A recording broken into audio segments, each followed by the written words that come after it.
Welcome to BlackUSA.news morning show. I'm your host, William Honolulu Jr. Join us as we explore the news and opinions that impact our community. We break down how the major stories have a very personal, local, and racial impact. No topic is off limits, but even if the conversation gets rough, we're always going to keep it real.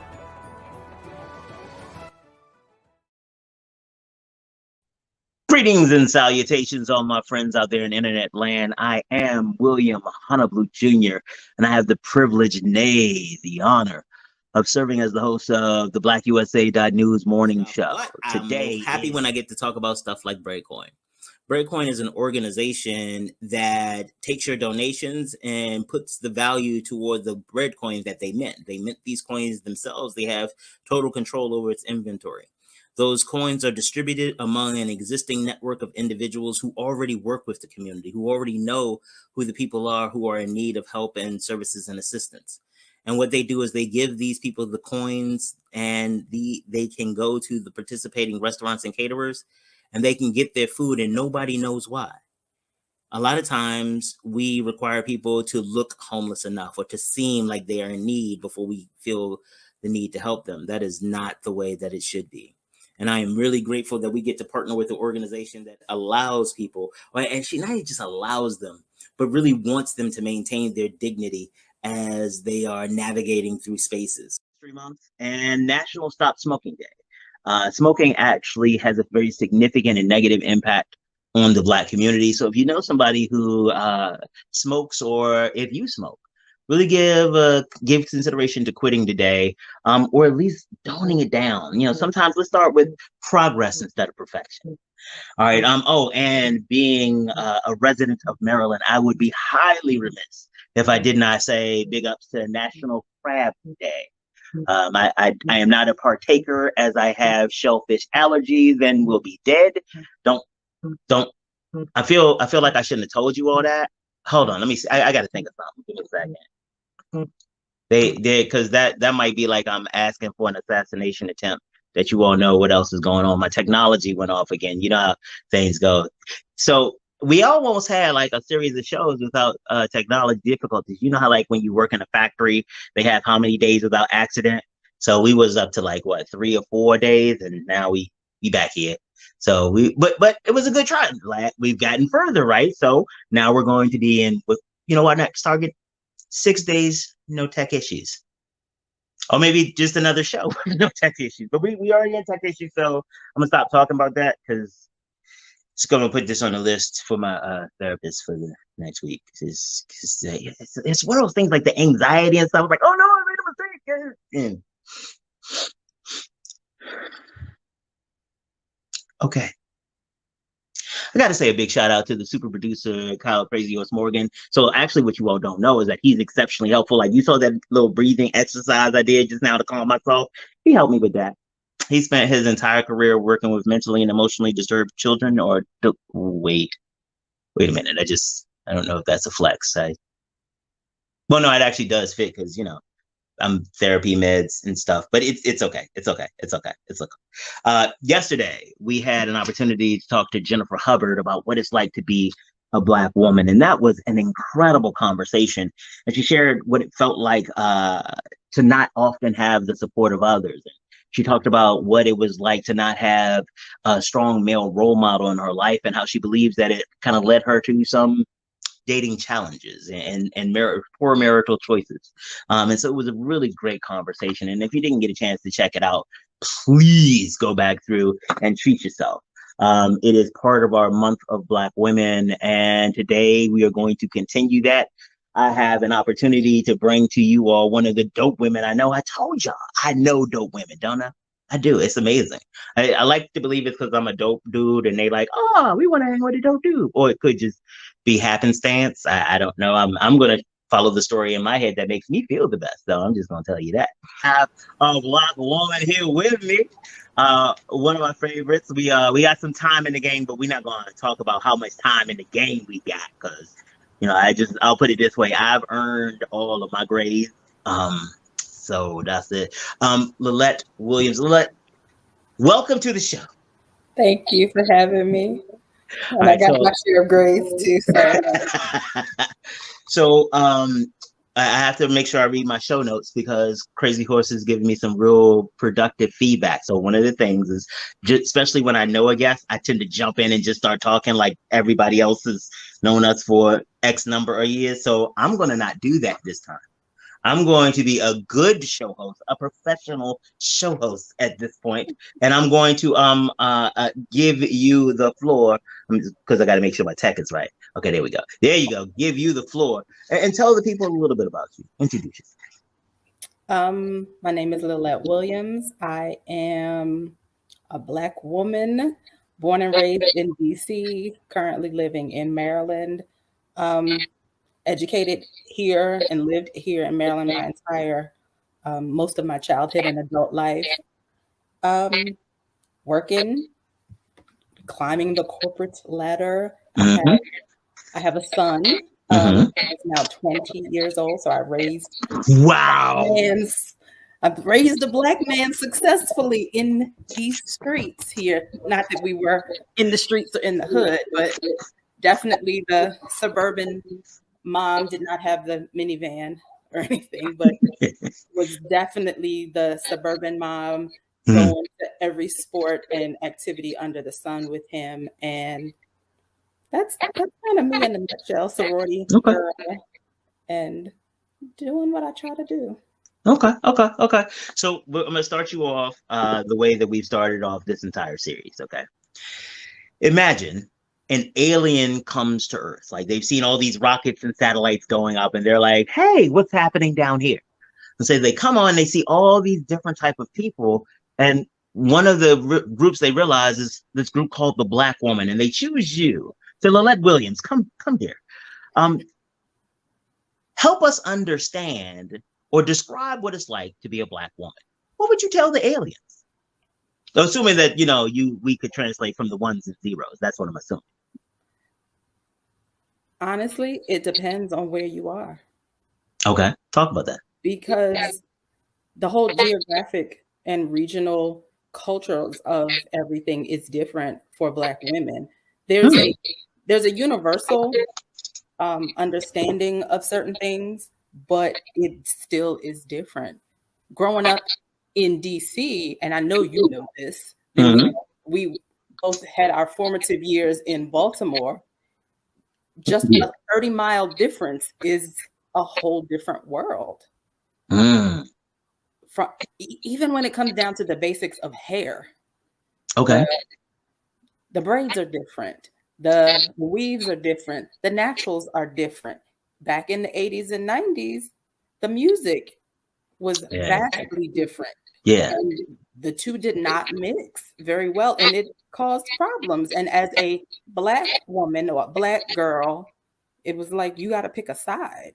You can't always be in the middle or try to mesh both worlds successfully. It was this or that. Okay. So the regional, hey, that's interesting. No one has said that yet, but there's that the regional differences, but as you say it makes perfect sense. I know for me, it was different just because like I was cool with go-go growing up, but it wasn't like my thing. But when I came to Baltimore, like I couldn't understand house, and that just really confused me. And so then I had to anchor, and then they were like, "Oh, you from PG? You have to listen to it." So it's just like, okay, right. Or the opposite with me. I lived and breathed and loved go-go, but when I came to Baltimore, I could rock with house, and it was almost sacrilege. It was like, "How dare you? Yeah, how dare you like both?" And one of the things that happened for me, I think, was the fact that is the closer I became to Baltimore, the more I started to like the music. But again, it brings into consideration what you're talking about, the regional differences. Now, I noticed in your description and your introduction of self, you talked, you kind of followed it all up with you being part of a sorority. Yes. That was by the way, I am. That is not necessarily the way that I understand your sorority life. It seems to be a little bit more important, not necessarily up there with like your son. However, but I don't, in my experience with you in the years, It doesn't just kind of pull up the end. So could you talk a little bit more about your sorority life or that type? Yeah. Absolutely. And it's become a habit in the integrated spaces that I talk about, that I don't lead with that, because it's like, but you're an adult. Why are you still talking about sorority life? That was back in college. But I am a proud member of Zeta Phi Beta Sorority Incorporated. And as a historically Black Greek organization, it is a lifetime commitment.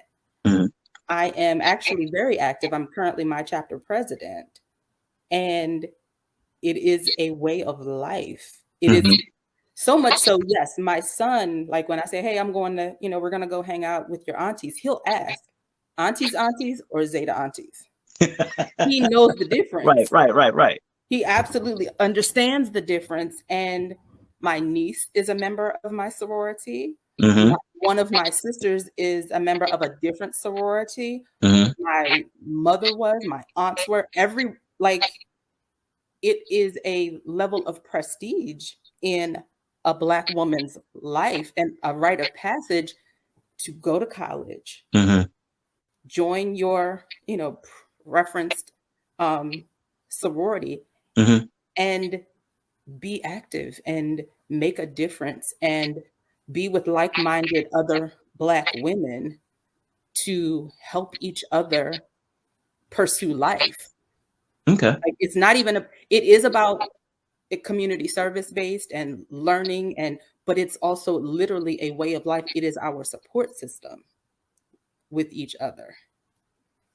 So what do you say to people who may not have had that experience and look at it more as kind of this cliquish way to keep people out, and instead of, I know that especially you and some other women I know, is that you all are really big on service, but for me, you'd have been big on service anyway. I'm not going to put that on Zeta.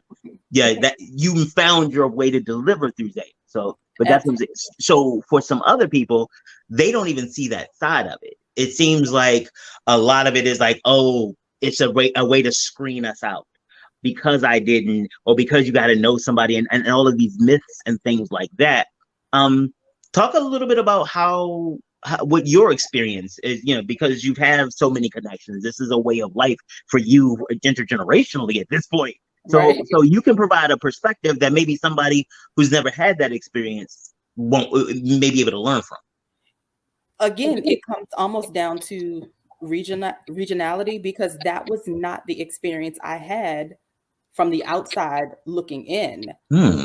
Growing up, I was not even aware that my mother was in a sorority. I knew my sister was. And I was probably a preteen when she pledged. I just thought she was being obnoxious. Because it was just like every day she wore her colors, she wore this. And of course, as the little sister, I get tagged along and brought to all these other things. And I was just like, I don't know what, I don't understand. This makes no sense. So going to college, I was like, oh no, I don't want to be involved in that at all. But she was like so excited. She showed up on campus first day with me. She told everybody, this is my little sister. This is my little sister. I remember. Stop it. And the pre-college program, right? What is it? God, wow, it's been a while. I can't even remember the name of the program. BSRT, Black Student Recruitment Team. There you go. Yep. Wow. Okay. So okay, you passed the I don't have Alzheimer's test, so you don't even got to worry about it. Like, you pull BSRT out. Yes. I was about to say Nesby, but I was like, no, that's the other one. Yeah, that's the other one. Yeah. But no, it was her who kind of was like, let me just really see what it's really about. Because she really was like, of course, I would love for you to join my sorority. However, it's got to be about you. Yes, look at the big picture. But she really was like, but look at who your chapters are on campus, because that's who you will bond with. That's who you will stay connected with. Granted, you'll meet others throughout your lifetime, but these are the people that you will spend connected time with for the rest of your adult life. And she actually encouraged me to go to all of the interest meetings or rushes or whatever they were trying to call them at the time. And for me, Zeta was the one. He was just like, "Hey, how you doing? Oh, you want to come to the interest meeting? That's fine, but you don't have to. We can just hang out and be cool and be friends anyway." It didn't matter whether I was interested in the sorority or not. They were just like, "What's up? How you doing?" Mm-hmm. And that really spoke to me. And I make it a point to continue that to this day, almost 30 years in that it doesn't matter, because guess what? Oh, you want to come with us to our service project? By all means, come on. You want to hang out with us at the party? Fine, come on. You can't get in this line with us, but we can hang out. Not a problem. So it was the genuine sisterhood and sisterly love that did it for me. And it was like, I was actually friends with my line sisters before we became line sisters. Oh, wow. So it was effortless for us. All of my line sisters. I know all of your line sisters. Right. And like Nicole and I, like, we were already friends. Big up to Nicole. Big up to Nicole Harbin. And neither one of us knew the other was interested in Zeta at all. So it was like, oh, hey. So it was genuine, and it was warm, and it wasn't calculated, and it wasn't like, oh, well, you can't hang with us. You can't sit with us at the cafeteria table because you're interested or you're whatever. Like, yeah, come on. Right. Oh, you're taking this class? Here, this is how you deal with this teacher. It was very just Black woman helping Black woman. And that is a really big deal. It is. Because it's hard out here just in general. And for Black women, you know, in most areas, like, there are already limitations put against you, you know, like same qualifications that they try to make you meet when it isn't necessary for anyone else. And so can you talk a little bit more about how you have the sense of, well, I'm sorry, I'm all excited about my questions, but the first could it be a similar experience in reverse for somebody? So let's say I went to a college and this sorority I saw was trashed. All the members were trashed, blah, blah, blah. And then maybe in another chapter or in another region, it wouldn't necessarily have that same impact. Absolutely. Okay. And absolutely. Because again, like I said, my sister was very, very honest and upfront in that if she had been me on our campus at the time, based on what she saw on freshman move-in day, she was like, no, I wouldn't have been interested in my sorority either. And that's why I'm not saying what it is. But understand. She was like, so I understand. Like, of course she did her ribbing or whatever when I came home. And said, guess what? I made line. And she was like, ugh. But it kind of made me double down simply because I remember how extra she was. And I was like, but this is genuinely what I want to do. And that was when I found out about my mom and my aunt or whatever, because they literally were like, we wanted you to choose what you wanted to choose. And I was like, but I would have looked at it differently had I known. They were like, we want you to be you. But if it had not been that way and I was pushed away, or it was just like, it doubled down my stereotype of what I thought everybody was obnoxious, I wouldn't have the connections and the friendships and sisterhood that I have now. And again, I made sure that I continued to show that to my niece. I won. And she perpetuates that, and all of her closest friends are her line sisters and her chapter sorors. And like, you find your space. You find your tribe, you find your people, whether it's in undergrad or not. Sometimes, because sometimes it's not you're like, ooh, you're turned off, this is not it. But then if something about it caught your attention and caught your eye, and later on you find out, it's like, oh, I had no idea. So some of those conversations, and I know, especially being in a graduate chapter, is like, I had no idea you could still join, Right. as an adult. I'm like, yes, girl, come on. What Wait, let me throw in something real quick. When we joined, we were adults too. Don't get it twisted. Okay. All right. Okay. I was a dumb adult, but I was an adult. Okay. But we made good choices. Yes. I'm sorry. I'll speak for myself. In at least one vein, I have made a really great choice. Now, there's a lot of other veins that was hanging around there that some of them. So we're gonna change the subject real quick. So, as you're talking about your sorority life, and it sounds like it is a very personal richness for you. But let's talk practicality. For a lot of people, it's like, I got family, I got sisters, I got friends. Why would I join a sorority? Is it that cool? That's good for you. You don't need it, or is there some other value? It is a different value. It is.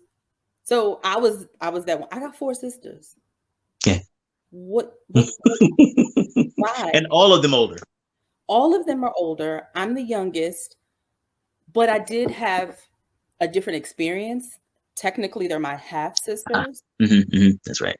But sisters nonetheless, in that we fussed, we argued, but I did not grow up in the same household with them. So I don't necessarily feel like I missed out on having siblings per se. Okay. But it wasn't about that. It was about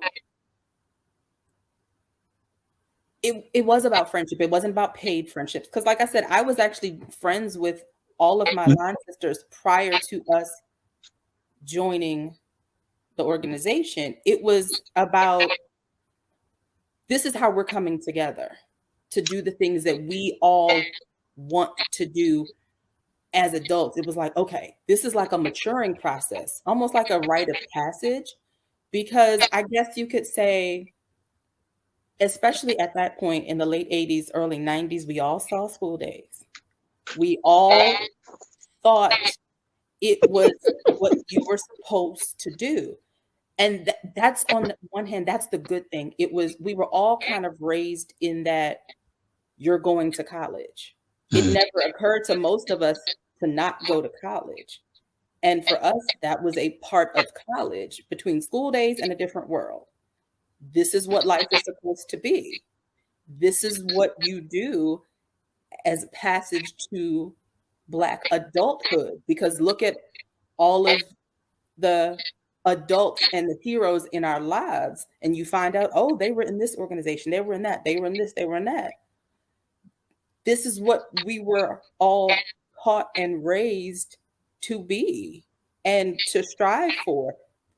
So it didn't occur to me to not go to college. It didn't occur to me, other than I didn't want to be obnoxious and extra, but it was like, that's what we're supposed to do. We're supposed to enrich our lives and do for others so that we can be in a position to help our kids and those who come behind us. That's what you're supposed to do. And so being a Zeta was kind of your way to ensure that you kind of had the resources and support to get those things done. Right, exactly. Okay. That's pretty cool. So let's talk about, again, some more of this practicality, because, you my sorority expert of the month so far. So we're going to, I'll call your credentials out in front of everybody. Dare me. Don't forget, I did your resume once. Stop playing. But so let's talk again, the practicality of it. How has being a Zeta impacted, influenced, or participated in your life? It has enhanced my leadership. It has toned me down in a sense. So like right now, as chapter president and conducting meetings, you're supposed to be neutral. I can be very passionate about the things that I believe in, but I've got to be in such a position that I have to hear and navigate and understand both sides, regardless of my personal feelings about something, and help the overall body, the chapter, to come to a dignified solution. Right. And it's exposed me even further to, now I'm really about to show my nerd colors now, parliamentary procedure. Woo! And I don't know if you know this part yet. I am actually a member of the National Association of Parliamentarians. No way! Big ups, high five from across the Maryland, the state. High five, yeah. Congratulations, y'all. Thank you. And I helped charter a new unit or chapter, and I'm actually the treasurer of the unit. And I work for a nonprofit, and we have a board. And so I have now become the resident parliamentarian and helping the board understand. And it helps me in my job. It has exposed me to other things.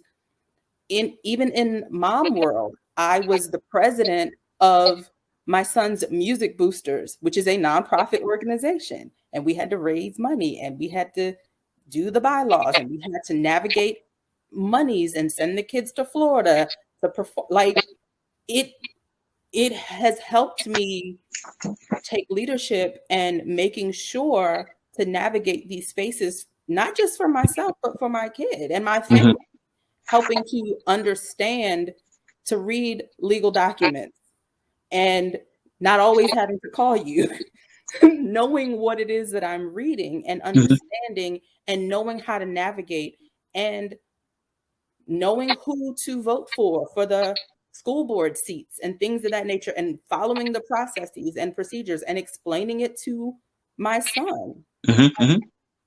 It has exposed me to so many different things. And it's funny because some of the things that I've learned and been exposed to just as a result of being a Zeta reminded me of some of the things that I did in high school or middle school, because it was like, oh, that's what that was. We were taught that, we learned that, and making sure that, okay, now that I remember, I did this in the 11th grade, making sure that my son did that in the 11th grade and took it further. So talk a little bit about, because you brought up this idea of it having an impact on your parenting style and your parenting resources. But honestly, a lot of people would have never put those together because you have a whole son. Like, it's a boy one, not a girl one. Like, right. So you're even saying that it's not just about the perpetuation of the legacy. Like, there are benefits for the whole family with one member being part of the organization. Can you talk a little bit more about that? Because I think that's part of the conversation that a lot of people who are not in organizations don't get. So it gave me access to, we have youth auxiliaries, and we are a constitutionally bound organization with Phi Beta Sigma Fraternity Incorporated. Big up to the Phi Beta Sigma. And while I was trying my darndest to get him, he wasn't interested because he just was like, mommy is too much with it. I wanted to get him involved in their youth group. I wanted to get my niece involved with Zeta's youth groups. And even though he wasn't, I'd still take him with me. And everybody knew, oh, that's a little man. How's nephew doing? And, oh, we got this program. And I would get emails of various camps and workshops or scholarships or whatever, simply by virtue of we're brothers, we're sisters, we're Greek brothers or Greek sisters. And I know you have a kid. Here's some help. Do you need a babysitter? I got you. You want to go to so-and-so? I got you. We having the kid, drop the kids off. I've babysat some kids too that I just met that night. But by virtue of the relationship that I have with their mom or dad or whomever, I'm auntie. And so that type of relationship, you talk about having access to this type of information and this type of engagement, but I also want to make sure that people understand it's not we don't want anybody else to have it. It's that because we're connected, it's top of mind. I know Lillet. I know what Lillet needs. Like, and so I just want to I just want to show the difference. So we got our time knowing each other can be measured in decades. So we're not going to count them, but we took that much time to establish our relationship and our engagement, our friendship over that kind of time. Whereas there's somebody else, because they are in the organization and we've all agreed to a certain caliber of behavior, a certain camaraderie. There are certain rules that I know that I can count on you and you can count on me. This is part of our engagement. You don't need a bunch of decades in to create a relationship. Everybody else who created it has given you the foundation to have it. Is that exactly? Okay. And then, because perfect example, someone who's not even in the organization, a member, a Sigma brother of mine, who I did know personally. We've met in person because, you know, this age of I know you, but I ain't never met you. We've met in person. He hit me up and said, "Hey, Lillet, I need a huge favor. A friend of mine is in town and is stranded, and I need her to be someplace that I know someone is safe and has her back. You got me." I got you. I went and got her. She hung out with me for like a week. On the strength of, I know him, and he has a friend who he needed to know that they were safe. Got stranded in the DC area, and he called me.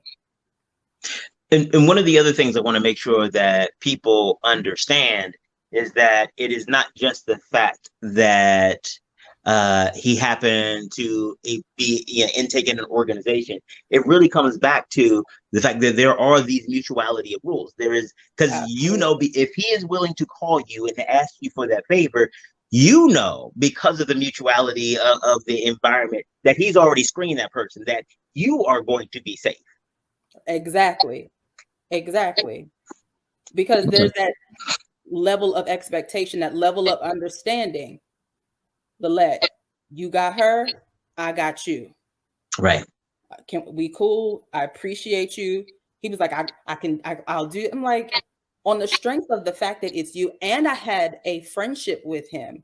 We met as brother and sister, and then we got to know each other. And it was legitimately on the strength of, we understand what this means, what this bond means, what this membership, what this sister and brotherhood means to each of us.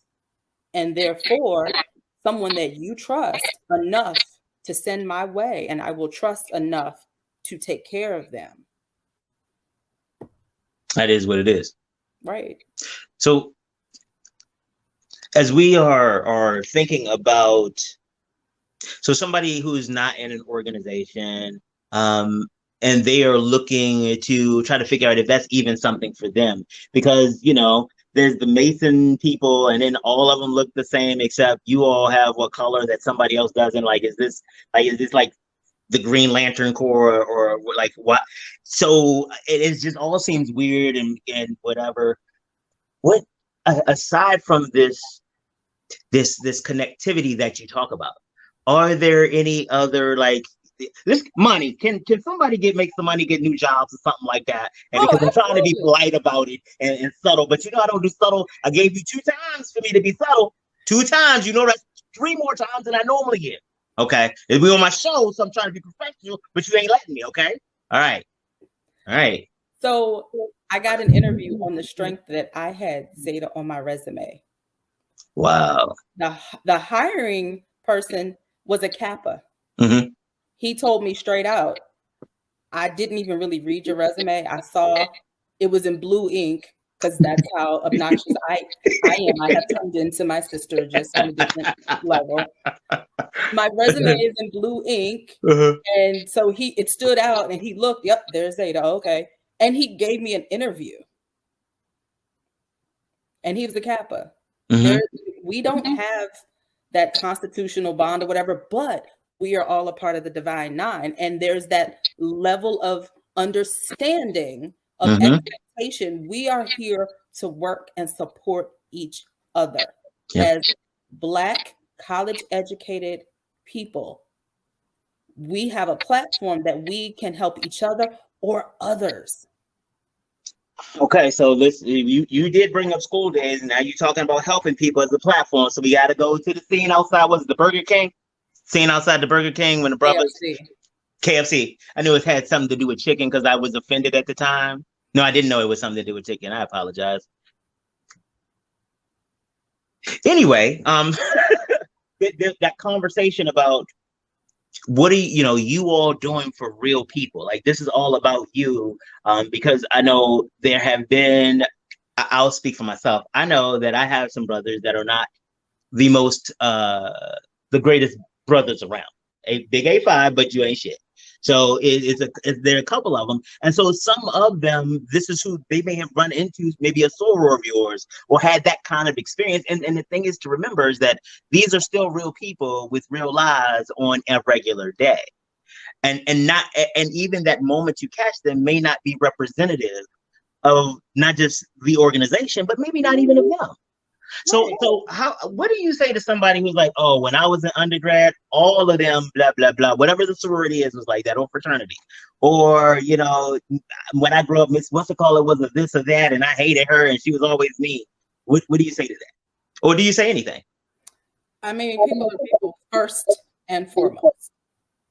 And I'm sorry that you had to experience that from XYZ member, and maybe they were having a bad day. I don't know. I can't speak for them. Mm-hmm. But for me and mine, I will give them the benefit of the doubt simply by virtue of you're a member. Somebody saw something in you once upon a time.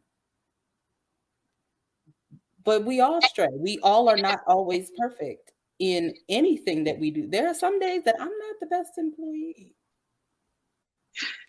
I have not always been the best mom. There are days that I'm like, just order what you want. I'm going to bed. I don't vegetable, whatever. I don't care. You came home late. Whatever. Right. I am a person first, and I'm flawed. And some days I don't want to be bothered. It just is what it is. And those people, those members of it doesn't even have to be a sorority or fraternity, any organization, you're just not always your best. Your priorities in life have shifted, have changed. And you know what? This is not on my list right now. So I don't really care. So I'm going to go and not be bothered. Or they've had a conflict with somebody and it's made them generalize the whole organization and taking it out on that and not that individual person and not having dealt with that. So yes, it's taught me conflict resolution as well. So let's talk about something that I've seen from many of my friends who happen to be Black women. When they find their passion, when they find the place that they fit, a lot of times they give themselves to it to the extent where they don't reserve anything to themselves. They become super soror. Sound familiar? Because we're gonna talk about. See, we don't keep it 100% on this show. We keep it 85, but it's a tight 85. 15% they don't need to know about. 5% I'm trying to forgive myself. But we're gonna talk about that 85%. And part of it is you have. I know. I'm sorry. Let me from my perspective, what I have seen, because I'm gonna own this one. There have been times where you have become more of the roles that you serve in, especially the service-based roles, than you have the woman that you are. You have given yourself to Zeta. What I've seen. There are times where it seems like it was all that you did. Managing the family and work part, but then it's Zeta, and then it's family work. Zeta. And hey, family and work, let's do Zeta stuff. Like, hey, let's do a Zeta thing at work. Hey, you mind if I or hey, Cohen, let's go here for Zeta. And so and by the way, I also want to let you know that I have noticed, at least it looks like in the last bunch of years, that you have been able to maintain a level of you without giving it all in. And I just want to know, how did you start establishing those boundaries so that you are not only the Zeta lady or majority Zeta lady? Or are you just doing better branding and I fell for it? What are we doing right now? I don't know, because there are times where I felt like let me just back up. I felt like at one point I owed it to my sorors because I had a ugly divorce, and my son was very small at the time, and I felt trapped almost in that he was so small I couldn't go anywhere or do anything without him. If he wasn't in school or daycare or whatever, I had a kid with me 24/7. And it was like, what do I do? And my sorors and my frat brothers, they kind of saved my sanity at that point. AOL chat was real. It saved my life. Mhm. And it made me, and you may or may not remember this, I used to be real quiet. I used to be real shy. I used to be real reserved. I remember. I'm sorry. Let's be clear. I remember that's how you used to show up until you got to know people. Exactly. Okay. Because again, 85. Okay. And until I got to know people, but I was not the one who was, oh yeah, let's go out so we can go meet people. I'd be like, no, I'm good. I mean, if we going, I mean, I guess I'll go. I want to go meet. What time are we? Watch this. What time are we coming back though? If we're not going to be here all night again. I remember that conversation a couple times. We're not going to be here all night. No, but that's how I got to meet so many people within the blue and white, outside of the blue and white. And it was a very one-on-one, which I thrive in small groups and one-on-ones. And so I could really genuinely get to know someone and talk to them. And, oh, okay, now I've talked to you a little bit, so I'll give you my phone number. And it saved my life. It saved my sanity for a very long time. And then it was bring that baby and let's go. Okay, you got the kid and have car seat. We'll travel. Let's go. It's okay. And I'm like, well, I got this person with me too. I got the niece, because my niece and my son are 6 years apart in age. So I'm sometimes toting 2 kids with me just because he doesn't want to be by himself. And I didn't want to constantly watch Nemo or whatever. So like, I need a buffer. I need somebody else. So I was like, I got to give back what was given to me. And I don't know if everybody even knew how much they gave to me during that time. And it was like, but this was the purpose of this anyway. Yes, helping the community, but we help each other. And they helped me. People who didn't even know me, like you said before, just by virtue of, I know what it takes to become a member of this organization and what membership means. And so they reached out and they helped me and they picked me up and were there for me. And I give that back. So that was kind of, and it helped me, not so much with boundaries, because I'm terrible at boundaries. I don't. It looks better though. It looks better. I don't always say no when I'm supposed to. Well, okay, yeah, no, that's true. But they allowed me to be okay with, like, no, stay home. They would tell me, stay home, or yes, bring the baby. We're good. And it wasn't always about, oh, we got to do this. We got to do this. We got to. Oh, you just need a minute. So another friend of mine, a friend of ours, we still talk about it to this day. We have to catch up. We would go to each other's houses every other week on Thursday. She would bring her kids up, or I would bring my son down to her house. We'd let them play with each other and hang out while we laid on the couch or on the floor or whatever with our wine and just commiserated about the foolishness that we were going through. And we saved each other. And sometimes, like, all of our kids are grown now. Like I said, this is someone that I know you know too. Mm-hmm. And we saved each other. And it's like, sometimes it's like, you just need to, you don't even need to talk about it. You just need someone to lean on. And I think one of the things you've really helped illustrate about sorority life is that all of that new stuff, all of that getting to know you, it being part of an organization kind of helps you fast forward through that. It's kind of like being part of a family. Like, Yes. I've gone to family reunions where it's like, hi, I'm your second cousin 3 states away. And I'm like, what's up, Sam? Hey, how's it going? Okay, let's go hang out. And it's like, you didn't check their credentials. Like, how you know that they real family? But it's because they come and they represent that. And so all of that extra stuff moves out of the way a lot quickly, and you can develop those more trusting relationships faster. Right. But let's talk. But as we get ready to, we wrapping up. I'm looking at the time because I've been real conscious of the time, like because I don't want to get in a groove and it'd be like 12:30 in the afternoon, and everybody's like, "Yo, they still going." So I'm being respectful. Being respectful.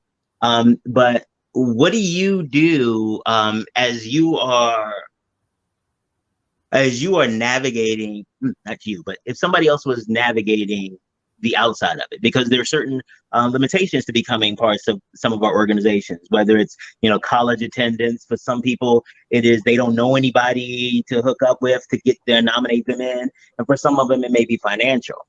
And so is there a way to develop those relationships with people in sororities without necessarily having to be in the sorority? I know it may not be the same, but or is it just going to be like if I show up to one of your things, y'all gonna be like, ew, are you going to, ew? And that's where, as an individual, who you are shines. Because, okay, if you're not sure if sorority life is for you, you've asked all your questions, I've answered to the best of my ability, and I still don't know if this is for me, but I'd still like to hang out with you, Lillet, if that's cool. Absolutely. Sure. Come on. You can still come to our service project. You can still come to our dance, our party, our this or that, or we can just go hang out and feed the ducks or watch the kids ride bikes or whatever. We can still just be people together. But yes, we met on the strength of you had some curiosity and issue, you wanted to understand, and oh, well, that's all well and good. I don't know if that's for me right now or whatever. That's fine too. Okay. There's a lady who she came, but we just hung out. We started going to the same nail salon and just like, when's your appointment? Okay, let's go. And we would hang out at the nail salon. And there are, I know for us, and I know for you guys as well, there are a lot of guys who roll with us heavy enough that people don't realize that they're not frat. Like if you see us, you see them, and it's like, oh no, I'm not. It's like, oh wow. But the other thing that I have also seen in those situations, and I want to know if it's similar for you, is that even the people who are not part of the organization but get the love from the group, they still have a level of that engagement. Other people, you not frat, but you Will's man. Oh yeah, come on, I got you. My old roommate, because Renee. Oh okay, yeah. Oh yeah.